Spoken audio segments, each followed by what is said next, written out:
Ning mga kaprobinsya, an ako kumanhimuon kay ini naman ako kuman sa bayay.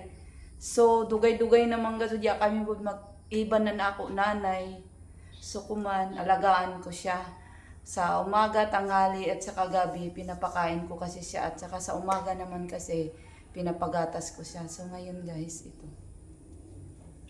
Alagaan natin mga magulang natin guys.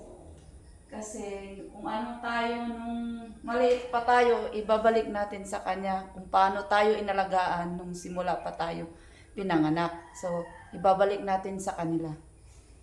Kain na natin guys. Sige na, kain na.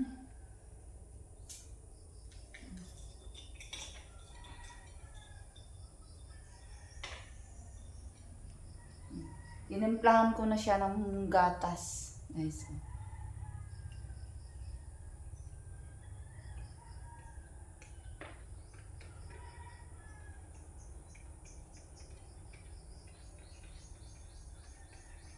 Ito guys, ito yung kaprobinsya daily routine ko sa nanay ko. Kasi matanda na kasi siya, so hindi na siya makapag ng pagkain. Pero yung pagpaligo siya muna. Pero pag hindi na niya kaya, tinutulungan ko naman siya.